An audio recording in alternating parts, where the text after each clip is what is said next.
Good morning students. आज अपने जो 12th एग्रीकल्चर केमिस्ट्री का अध्याय नंबर 11 चल रहा था उसी के अंदर अपन बात करते हैं। आपके अध्याय नंबर 11 के अंदर पहले पार्ट का नाम लिखते हैं।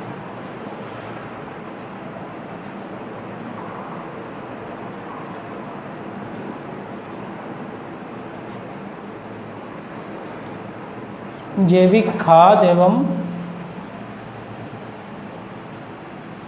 जैव उर्वरक। जैविक खाद एवं जैव उर्वरक। अब इसके अंदर अपन ने जैविक खाद के बारे में पिछली क्लास में चर्चा की। जैविक खाद के बारे में पढ़ लिया अपन ने, है ना। परिभाषा, इसके प्रकार, इसके मृदा के ऊपर प्रभाव। फिर उसके अपन बाद में पिछली क्लास में अपन ने जैविक खाद एवं उर्वरक के बारे में अंतर देख लिए थे। जैविक खाद और उर्वरक में अंतर देखे थे। आज अपन विभिन्न प्रकार की जैविक खादें होती है जिसके अंदर अपन ने बातें की कि विभिन्न प्रकार की जैविक खादें कौन कौन सी। जैसे गोबर की खाद है ना, जैसे नाडेप खाद है ना, वर्मी खाद है, कंपोस्ट खाद है, वर्मी कंपोस्टिंग खाद है। इन खादों के बनाते कैसे हैं, इनको बनाने की प्रक्रिया क्या है, इनके प्रयोग करने की प्रक्रिया क्या है, वो विधियाँ देखेंगे अपन। वही बात है, बहुत अच्छा चैप्टर है, बेसिक चैप्टर है, आपके काम आने वाली और दैनिक जीवन में काम आने वाला चैप्टर है, ठीक है ना। तो अपन इसके अंदर अब देखते हैं विभिन्न प्रकार की जो जैविक खादें हैं। टॉपिक तो अपने जैविक खाद ही चल रहा है, कौन सा, जैविक खाद। उसके बाद में अपन जैव उर्वरक पढ़ेंगे। इस चैप्टर में दो टॉपिक है आपके, एक तो जैविक खाद और दूसरा पढ़ेंगे जैव उर्वरक बाद में। पहले अपन जैविक खाद के अंदर जैसे अपन ने देखा था ना, जिसके अंदर अपन ने देखा जैसे गोबर की खाद, है ना। फिर उसके बाद में अपन ने देखा जैसे कंपोस्ट खाद, उसके बाद में वर्मी कंपोस्ट खाद। इन सब के बारे में अपन चर्चा करेंगे। गोबर की खाद है, कंपोस्ट खाद है, वर्मी कंपोस्ट खाद है, ठीक है ना। तो पहले अपन गोबर की खाद कैसे बना सकते हैं, है ना। वैसे तो अपन बेसिकली सभी जानते हैं, घरों के अंदर आपके सभी किसान वर्ग से, परिवार से हैं अपन। तो जो गोबर की खाद होती है उसको अपन एक जगह इकट्ठा कर लेते हैं, फिर अपन गर्मियों के दिनों में इसको खेतों में डालते हैं, सभी को पता ही है। लेकिन इसको थोड़ा सा अपन मेहनत करके, मतलब इसके अंदर अच्छी सी थोड़ी एक दो चीज़ें जो अपन प्रक्रिया के आधार पर करें तो उसके अंदर ज़्यादा पोषक तत्व प्राप्त होंगे अपन को, और वो अच्छी क्वालिटी की बनेगी थोड़ी। तो वो विधि अपन देखेंगे किस प्रकार से बनाते हैं अपन। तो सबसे पहले गोबर की खाद बनाने का तरीका। जैविक खाद के अंदर अपन हेडिंग लगाते हैं आपके गोबर की खाद।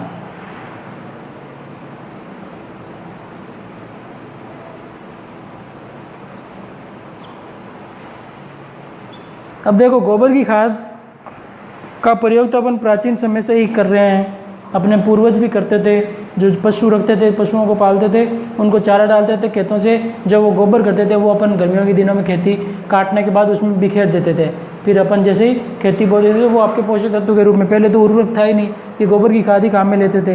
हाँ, तो गोबर की खाद से क्या तात्पर्य, ऐसी खाद जिसमें क्या होते हैं आपके, देखो ऐसी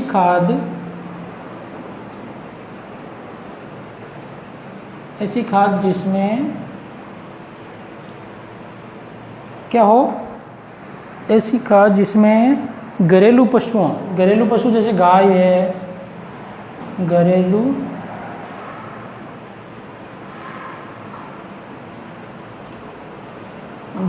पशु कौन से हो सकते हैं आपके, जैसे गाय है, भैंस है, बैल है, भेड़, बकरी, ऊंट इत्यादि। ये सभी क्या है, घरेलू पशु, ये अपन जानते ही हैं।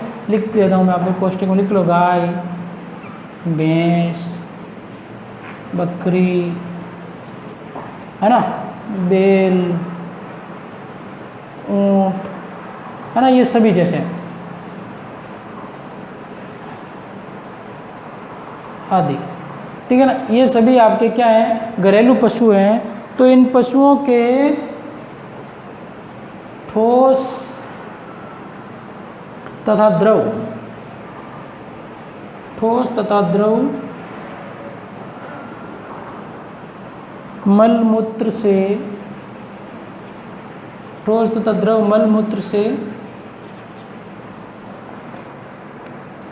से युक्त बिच्छावन।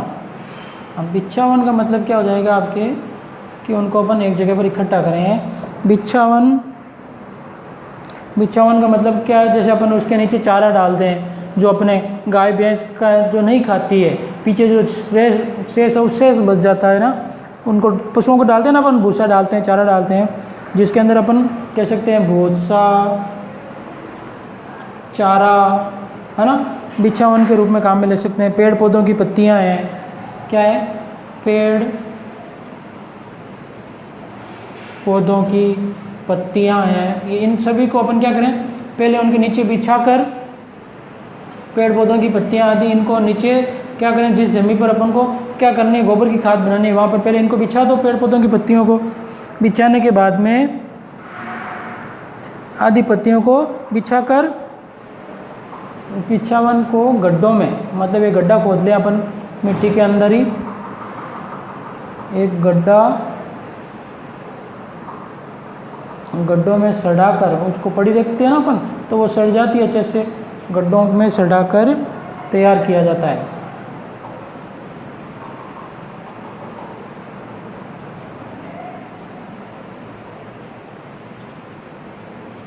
तो ये क्या, इस प्रकार से अपन क्या बना सकते हैं, गोबर की खाद के अंदर काम में क्या आता है, आपके घरेलू पशुओं की जो खाद होती है, जो मल मूत्र होता है उनका, उनके नीचे अपन बिछा कर उनको एक परत नीचे बिछाया। अभी अपन विधि देखेंगे पूरी कि गोबर की खाद के मुख्य घटक क्या हैं, बनाने में उनके कौन कौन से अवयव होते हैं उनके बारे में। तो ये तो हो गई गोबर की खाद बनाने क्या क्या क्या होता है, तात्पर्य क्या है। अब अपन बात करें कि गोबर की खाद है, जो गोबर की खाद के मुख्य घटक, गोबर की खाद के मुख्य घटक की बात करूं मैं, तो गोबर की खाद के मुख्य घटक क्या हो जाएंगे, आपके 3 मुख्य घटक हैं। एक तो पहला हो जाएगा आपके क्या, गोबर, नंबर 1 तो क्या हो गया आपके गोबर। 2 नंबर क्या हो जाएंगे इसके अंदर, गोबर के अलावा आपके मूत्र, और तीसरा हो जाएगा आपके इसके अंदर बिछावन। जी, बिछावन के अंदर पेड़ पौधों की पत्तियां हैं, भूसा है ना, ये सारी चीज़ें क्या हो जाएगी, बिछावन के अंदर आएगी। अब इनको अपन लिखते हैं कि गोबर के अंदर क्या होता है, कई अघुलनशील एवं अपचय पदार्थ होते हैं। इसके अतिरिक्त इसमें क्या होते हैं आपके, इसमें गोबर की खाद में बात करूं मैं तो 0 से 0.3 से 0.7, 0.3 से 0.7 तो क्या होती है इसमें प्रतिशत नाइट्रोजन होती है गोबर के अंदर, जो मल होता है पशुओं का उसके अंदर। इसके अलावा और होता है इसके अंदर आपके 0.1 से 0.5 के, जहाँ 5% होता है आपके, इसमें क्या होता है, फास्फोरस होता है। गोबर की बात कर रहा हूँ कंपोजिशन के अंदर। इसके अलावा और बात करें अपन तो इसके अंदर क्या होते हैं, पोटेशियम कुछ प्रतिशत क्या होता है, 0.3 से 0.5% तक क्या होता है पोटेशियम, जो ज़्यादातर यही काम में आते हैं। नाइट्रोजन, फॉस्फोरस और पोटेशियम जो आपके किस में आए हैं, गोबर के अंदर पाए जाते हैं। इसके अलावा इसके अंदर कुछ सूक्ष्म तत्व, कुछ सूक्ष्म पोषक तत्व भी होते हैं, पोषक तत्व होते हैं। आगे बात में गोबर की खाद की बात कर रहा हूँ। अब अपन मूत्र की बात करें तो मूत्र के अंदर क्या होते हैं, जो पशुओं का मूत्र होता है उसके अंदर मुख्य घटक तो क्या होता है आपके 2% तक तो क्या होता है आपके यूरिया, मुख्य घटक होता है 2% तक तो क्या होता है आपके यूरिया। और बात करें इसके अंदर क्या होता है आपके मूत्र के अंदर अनेक घुलनशील रासायनिक पदार्थ होते हैं, जिसके अंदर बात करें अपन तो 0.4 से लेकर 1.35 तक होता है आपके नाइट्रोजन, ठीक है। इसके अलावा और बात करें नाइट्रोजन के अंदर तो आपके 0.05 से लेकर 0.10 तक क्या होता है आपके फास्फोरस।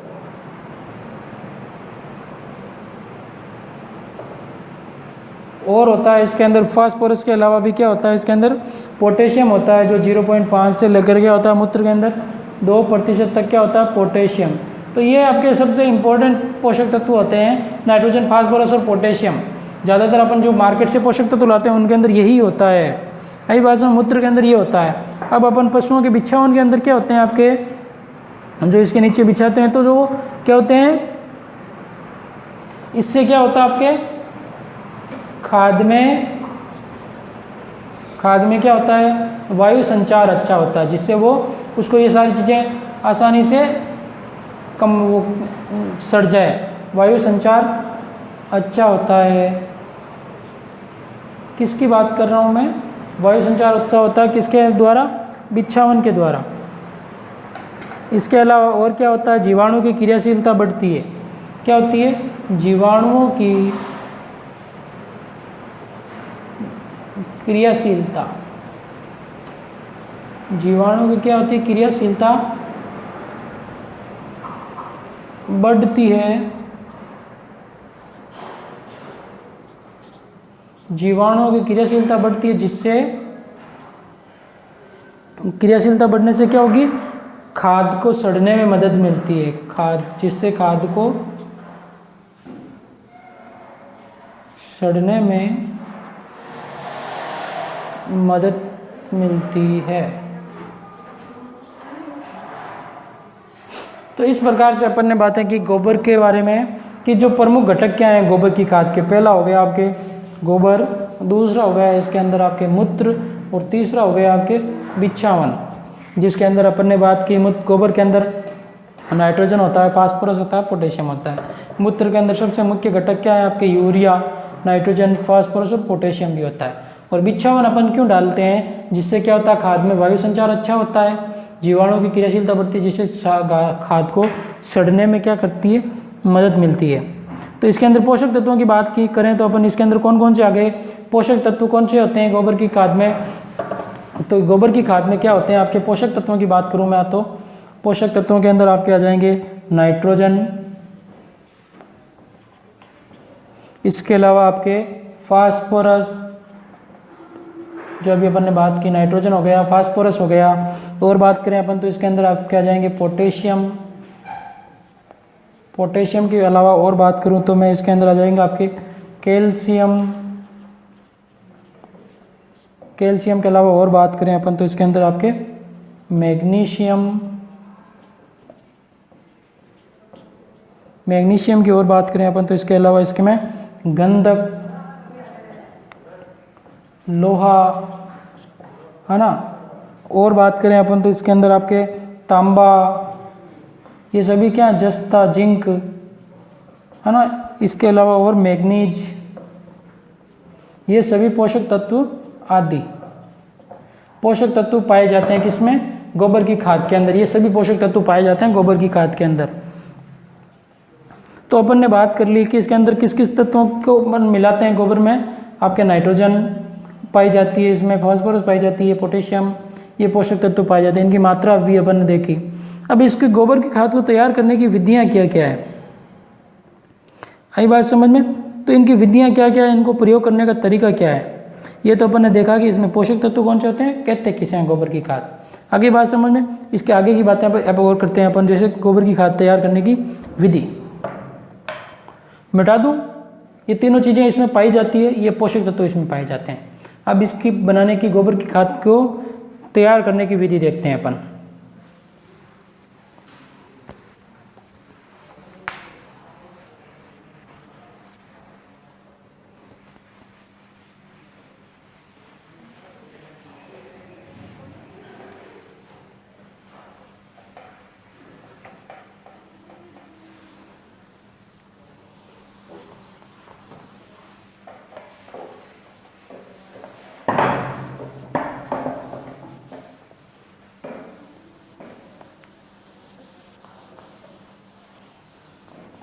अब गोबर की खाद तैयार करने की विधि।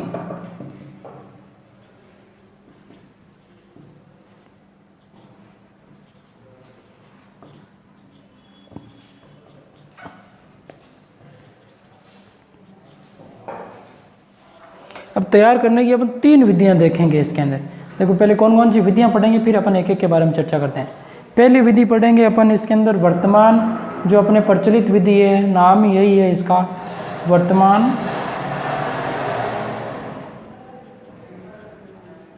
प्रचलित विधि, ये चैप्टर बहुत सरल चैप्टर है आपके, ठीक है ना। वर्तमान प्रचलित विधि। दूसरी विधि देखेंगे अपन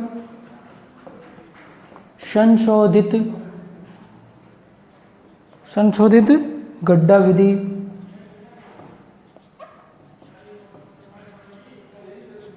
और तीसरी विधि अपन पढ़ेंगे इसके अंदर आपके ट्रेंच विधि। नाम आपको लग रहा होगा, बाकी सिंपल विधि है, कोई दिक्कत नहीं है। ट्रेंच विधि, आई बात समझ में। इसके बारे में अपन चर्चा करेंगे, फिर इसके प्रयोग करने की विधियां देखेंगे। तो पहले अपन देख लेते हैं वर्तमान प्रचलित विधि के अंदर, फिर संशोधित गड्ढा विधि, फिर ट्रेंच विधि देखेंगे, ठीक है। तो पहले वर्तमान प्रचलित विधि सिंपल है, कोई ज़्यादा दिक्कत नहीं है। विधियाँ जो जैसे अपन घरों में रखते हैं वैसे ही है। वर्तमान प्रचलित विधि के अंदर तो क्या है, ये क्या प्रचलित, इसके अंदर कुछ अपन बाहरी संसाधन काम में नहीं लेते हैं जैसे होता है वैसे, तो ये दोषपूर्ण विधि के अंदर आती है।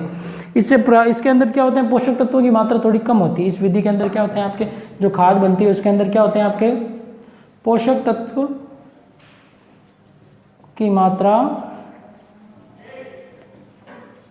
कम होती है। पोषक तत्वों की मात्रा क्या होती है, आपके कम होती है। इसके अलावा इसमें क्या होता है, खाद की गुणवत्ता का भी स्तर इतना अच्छा नहीं रहता है। क्या होता है, इसको बनाते कैसे हैं, सबसे पहले मिट्टी द्वारा सोखा गया जो मूत्र अथवा बचा हुआ जो चारा का ढेर होता है, ढेर के रूप में खुले गड्ढों में इकट्ठा कर लेते हैं। मतलब जैसे जो मिट्टी का जो मूत्र होता है वो सूख जाता है मिट्टी के ऊपर, उसके ऊपर क्या करते हैं अपन, जो चारे का ढेर है जो अपन पशुओं को डालते हैं वो अपशिष्ट बच जाता है, उसको इकट्ठा करके एक गड्ढे में इकट्ठा कर लो, फिर उसको प्राकृतिक रूप से सड़ने के लिए छोड़ दो। और उसके अंदर से इसके अलावा अपन गोबर को ईंधन के रूप में काम में भी ले सकते हैं, जलाने के अंदर ईंधन बायोगैस के रूप में भी। तो सिंपल विधि है। इसके अंदर क्या करना है, एक गड्ढा लिया अपन ने, उस गड्ढे के अंदर क्या डाल दिया अपन ने, थोड़ी सी मिट्टी डाल दो नीचे, जहाँ पर जो आपके मूत्र के द्वारा जो सूखी हुई है उसके ऊपर आप बिछावन डाल दो, जो आपके चारा है वगैरह है ना, ये चारा डाल दिया और फिर उसके ऊपर गोबर डाल दो और फिर वापस जैसे चारा आता है वो डाल दो। तो इस प्रकार से ये विधि क्या है, जो वर्तमान में प्रचलित विधि है वही विधि है। इसमें कोई ज़्यादा नई बात नहीं है, वर्तमान प्रचलित विधि, ठीक है। इसमें क्या, इसकी गुणवत्ता भी कम होती है और पोषक तत्वों की मात्रा भी कम होती है। आई बात समझ। अब हम दूसरी बात करते हैं, दूसरी संशोधित गड्ढा विधि। ये थोड़ी प्रचलित विधि है, संशोधित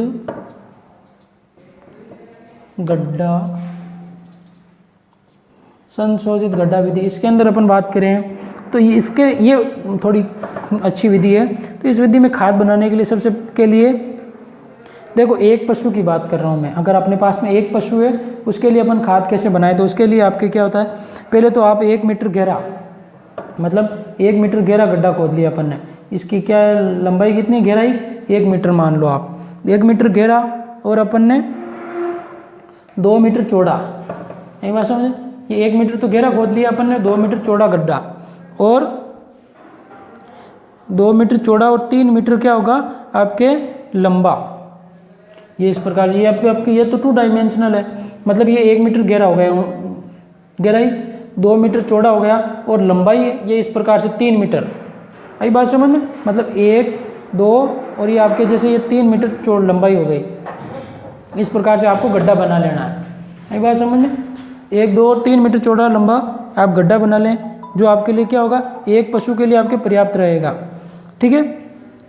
अब क्या है, अगर पशुओं की संख्या ज़्यादा है तो इस गड्ढे को अपन गहरा 1 मीटर और कर लो, या फिर है ना लंबाई चौड़ाई गहराई को और अपन बढ़ा सकते हैं। ये एक पशु के लिए आकार बताया, मतलब 1 मीटर तो क्या किया अपन ने, गहरा खड्डा, 2 मीटर चौड़ा, 1 मीटर गहरा, 2 मीटर चौड़ा और 3 मीटर लंबा। ये अपन ने इस गड्ढे की साइज अपन बड़ा, ये एक पशु के खाद के लिए है। अब क्या, अगर रेतीली भूमि में गड्ढे पक्के बनाने पड़ते हैं, अपने यहाँ पे तो रेतीली भूमि है नहीं, तो अगर रेतीली जैसे नदी की भूमि होती है तो उसके अंदर अपन को क्या, गड्ढे के चारों तरफ थोड़ी सी पक्की गारे की या फिर किसी की सीमेंट की दीवार बना लेते हैं तो वो परमानेंट हो जाता है। लेकिन अपने यहाँ पर मिट्टी इतनी नहीं है तो एक बार बना लेंगे तो वो काम आ जाएगा। तो रेतीली मिट्टी के लिए गड्ढा क्या, थोड़ा पक्का बनाना पड़ता है। जिससे अगर पक्का नहीं बनाएंगे तो जो पोषक तत्वों का निर्माण होता है वो क्या होता है, उनका रिसाव होकर भूमि के अंदर वहीं चले जाता है, तो वो पोषक तत्व नहीं होंगे तो वो खाद अपने लिए उपयोगी कम रहेगी। फिर क्या करते हैं, गड्ढे को बनाकर और गड्ढे को हमेशा छायादार स्थान पर, कहाँ पर, छायादार स्थान पर, जहाँ पर क्या हो, आपके छाया हो, तो छायादार स्थान पर रखना चाहिए। इसके अलावा जिससे वर्षा का पानी और थोड़ा ऊंचा होना चाहिए, जिससे क्या होता है बारिश का पानी उसके अंदर नहीं जाए, ऊंचाई पर होना चाहिए, ऊंचाई पर होना चाहिए, है ना, ऊंचा होना चाहिए गड्ढा, जिससे वर्षा का पानी अंदर नहीं जाए। और अब क्या करते हैं, सर्वप्रथम इसमें देखो इस गड्ढे के अंदर क्या करना है, 10 से 20 सेंटीमीटर तक अपन ने ये चारा डाल दिया, बिच्छावन, है ना, जो पशुओं का चारा रहता है वो अपन ने डाल दी, क्या है, बिच्छावन डाल दी 10 से 20 सेंटीमीटर। अगली बात समझ में, बिच्छावन 10 से 20 सेंटीमीटर का बिच्छावन डाल दिया अपन ने। अब फिर उसके बाद में बात करें अपन, बिच्छावन के बाद में चारे की परत लगा दी। फिर उसके बाद में अपन को क्या करना है, गोबर या मूत्र डालते हैं, कितना, 70 से 75 सेंटीमीटर, आई बात है, 70 से 75 सेंटीमीटर ये अपन ने गोबर डाल दिया। आई बात समझ, बनाने का तरीका है। फिर उसके बाद में अपन ने गोबर डाला, क्या डाला, गोबर, कितना, 75 से 100 सेंटीमीटर। अगली बात समझ में। फिर अब हम तीसरी परत के अंदर वापस क्या करनी है, अपन ने बिच्छावन की डालनी, इतने कितनी परत वापस अपन को क्या डालनी है, बिच्छावन, जो 75 से 100 सेंटीमीटर की वापस क्या डाल दें अपन, बिच्छावन, मतलब वापस अपन पहले बिच्छावन डाला, फिर उसके बाद में अपन ने गोबर डाला, फिर अपन वापस क्या डालो आप, बिच्छावन डालो 75 से 100 सेंटीमीटर तक, ये किया अपन ने। फिर उसके बाद में अपन ने क्या किया, गड्ढे को भराई करने के लिए फिर 50 सेंटीमीटर ऊंचाई तक, इसके बाद में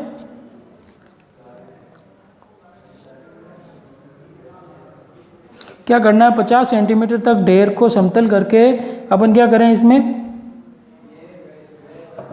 इसके ऊपर वापस थोड़ी सी खाद डाल दो, 50 सेंटीमीटर तक खाद डाली अपन ने, आई बात में खाद डालकर फिर इसके ऊपर मिट्टी डाल दो, ठीक है ना, मिट्टी डालकर फिर अपन इसको पैक कर दो, मिट्टी से पैक कर दो, और फिर इसको 5 से 6 महीने तक, 5 से 6 महीने तक इसको छोड़ दो, भूल जाओ आप, 5 से 6 महीने तक इसको टैंक को भूल जाओ, आई बात समझ, जब तक ये क्या हो जाएगा, अच्छे से सड़कर तैयार हो जाएगा, आई बात, फिर 5-6 महीने तक ये सड़कर तैयार हो जाएगा, फिर अपन इसको खेतों में उपयोग में ले सकते हैं। तो ये तो हो गई आपके संशोधित विधि, आई बात में, कौन सी विधि, संशोधित गड्ढा विधि। एक गड्ढा किया अपन ने 1 मीटर, एक पशु के लिए करें तो 1 मीटर गहरा, 2 मीटर चौड़ा, 3 मीटर लंबा, इसको अपन ऊंचा और लंबाई चौड़ाई बढ़ा सकते हैं, घटा सकते हैं अपने हिसाब से। डालने का ये तरीका होना चाहिए, पहले बिच्छावन, गोबर, वापस बिच्छावन और फिर वापस गोबर, तो इस प्रकार से ये क्या होता है, पोषक तत्व अच्छी मात्रा में प्राप्त होंगे अपन को। ये विधि तो हो गई संशोधित गड्ढा विधि, बेसिक विधि है, कोई दिक्कत नहीं है इसमें। अगली बात करें ट्रेंच विधि, कौन सी विधि, ट्रेंच विधि। ट्रेंच विधि क्या होती है, देखो इसके अंदर बात करें अपन तो ट्रेंच विधि की, तो इस विधि में क्या करते हैं अपन, देखो इस विधि में ये थोड़ी अच्छी विधि है काम में लेने की। तो ट्रेंच विधि का काम कैसे करते हैं अपन, जैसे देखो इस विधि में क्या करते हैं अपन, 60 मीटर लंबाई का गड्ढा और 1.5 मीटर, 1.5 मीटर लगभग चौड़ाई का गड्ढा, और इसके अलावा आपके 1 मीटर गहराई का, 1 मीटर गहराई का एक गड्ढा किया अपन ने, गहराई, इसको कहते हैं ट्रेंच, खाई, ऐसी खाई को तैयार करते हैं। फिर इसके अंदर लंबाई चौड़ाई को अपन बढ़ा भी सकते हैं, परंतु अपन को गहराई कितनी रखनी है, 1 मीटर ही रखनी है। आई बात समझ, गहराई तो अपन को 1 मीटर रखनी है, लंबाई और चौड़ाई अपन कम ज़्यादा कर सकते हैं। अब इस विधि में क्या करते हैं अपन, सबसे पहले तो क्या करते हैं, विधि में बिच्छावन एवं मल मूत्र को गड्ढे को आधा भरते हैं। इस गड्ढे को जैसे ये अपन ने लिया, इसके अंदर मल मूत्र से लगभग आधा भर देते हैं बिच्छावन के द्वारा, और जो मल मूत्र होता है उसको अपन आधा भर दिया। अब फिर क्या किया, आधा भरने के बाद में उसको गड्ढे का आधा भाग भरते भरते भूतल से आधा मीटर ऊंचा आ जाता है। ऊंचा आने के बाद में अपन क्या करते हैं, इसके अंदर गोलाकार या डोम आकार से ऊपर से गोबर या मिट्टी के मिश्रण का से लेप कर देते हैं। इसके ऊपर क्या करते हैं, इसको लीप देते हैं वापस मिट्टी से, आधा भरने के बाद में, आई बात समझ में? ऐसे पैक कर दिया इसको। फिर उसके बाद में अपन गड्ढे को दूसरी ओर से वापस भरना शुरू करते हैं। आई बात, लेप करने के बाद फिर और भरना शुरू करते हैं। जब 3 महीने से वहाँ से दूसरा ढेर बनता है तो अपन पहले ढेर की खाद सड़कर प्रयोग के लिए तैयार हो जाती है। मतलब जैसे ये इसके 2 भाग कर लिए अपन ने, पहले अपन इसको आधा भर दिया, इसको पैक कर दिया, 3 महीने तक इसको सड़ाएंगे अपन, फिर इसको बाहर निकाल लो, जब तक ये 3 महीने तक ये भाग भरते रहो आप। वैसे ही वही प्रक्रिया, जब तक इसमें ये भरेगा तब तक ये 3 महीने हो जाएंगे तो ये अच्छे से, फिर अपन इसको बाहर निकाल लेंगे और ये इसको 3 महीने के लिए छोड़ दो और फिर वापस इसको 3 महीने के लिए आप छड़ाओ। तो इस प्रकार से क्या होते हैं, साल भर अपन को खाद भी उत्पन्न होती रहेगी और अपन उसको क्या करते रहेंगे, काम में भी लेते रहेंगे, है ना। तो ये प्रोसेस चलता रहेगा। ट्रेंच विधि में सिंपल सी बात है, ये साइज़ ध्यान रख लेना आप और कोई दिक्कत नहीं है। डाला, 3 महीने तक सड़ाया, फिर वापस वो बाहर निकाल लिया और फिर 3 महीने सड़ाया और वापस बाहर निकलिया। इस प्रकार से आपके, अब देखो अपन को पता कैसे चलेगा कि खाद सड़कर तैयार हो गई है। तो इसके लिए विधि क्या है, अच्छी खाद तैयार होने के लिए देखने पर अपन को क्या होता है, किसी भी तरह की उसके अंदर दुर्गंध नहीं आती है। क्या होती है, दुर्गंध नहीं आती है, ये ध्यान रख लेना, दुर्गंध नहीं आती है तैयार खाद का पता लगाने के लिए। और खाद क्या होगी, भुरभुरी होगी, खाद भुरभुरी तथा उसका रंग हल्का रहेगा, उसका रंग हल्का होगा। तो इस प्रकार से ये आपके गोबर की खाद तैयार होने की जांच की विधि, दुर्गंध आना बंद हो जाएगी, खाद का रंग भुरभुरा हो जाएगा और रंग क्या होगा, हल्का होगा। अब इसको अपन प्रयोग कैसे करते हैं, देखो ये तो बनाने की विधियां हो गई, तीनों विधियां, नाम याद रख लेना, बेसिक चीज़ें हैं, कुछ भी दिक्कत नहीं है इनमें, और साइज देख लेना एक बार इनकी। अब अपन इसको गोबर की खाद की प्रयोग की विधि, गोबर की खाद की प्रयोग विधि, प्रयोग कैसे करते हैं इनको खेतों में, ये तो बनाने की विधियां हो गई। अब इसको खाद को प्रयोग कैसे करें अपन बनाए खेतों के अंदर, तो प्रयोग करने के लिए क्या है, सामान्यतः फसलों में 10 से 15 टन क्या होता है, 10 से 15 टन प्रति हेक्टेयर, टन प्रति हेक्टेयर अपन को क्या डालना है फसलों के लिए, तो हेक्टेयर फसलों के लिए, आई बात समझ में। और सब्जी हो तो उसके लिए अपन को 20 से, अगर अपन को फसल बोनी है उस खेत में तो 20 से 15 से 20 टन अपन प्रति हेक्टेयर डालो आप। और अगर अपन को सब्जी की खेती करनी है तो उसके लिए अपन को 20 से 25 टन सब्जी के लिए डालना पड़ता है, क्योंकि सब्जी में ज़्यादा पोषक तत्वों की आवश्यकता है सब्जी के लिए। अगली बात समझ में। अब इसके अलावा और बुआई से लगभग कितने 3 से 4 सप्ताह पहले ये खाद कितनी डालनी चाहिए, बुआई से 3 से 4 सप्ताह पहले, बुआई से 3 से 4 सप्ताह पहले इसको अपन को डालना है, मतलब लगभग महीने भर पहले, है ना, 1 महीने पहले। आई बात समझ में, या तो 3-4 सप्ताह पहले या फिर बुआई से 1 सप्ताह पहले, 1 महीने पहले अपन को डालना चाहिए। और खेत में खाद को समान रूप से बिखेर देना चाहिए, ठीक है, हल के द्वारा, किसी के द्वारा भी अच्छे से बिखेर कर खेत में खाद डालने के बाद ज़्यादा समय तक खुले नहीं छोड़ना चाहिए, उसको हाथों हाथ क्या करना चाहिए, हल चला देना चाहिए। उसको बिखेरने के बाद में उसके ऊपर हल चलाकर उसको आप महीने भर छोड़ दो, जिससे क्या हो, नाइट्रोजन ऊपर उड़ कर नहीं जाए, ना, तो नाइट्रोजन का मिट्टी के अंदर अच्छे से उपयोग करना की विधि क्या है, फसल की खेती करते हैं अपन, जैसे कोई भी खरीफ की फसल बो रहे हैं तो 10 से 15 टन, और सब्जी की बुआई कर रहे हैं अपन तो 20 से 25 टन गोबर की खाद का उपयोग करना चाहिए।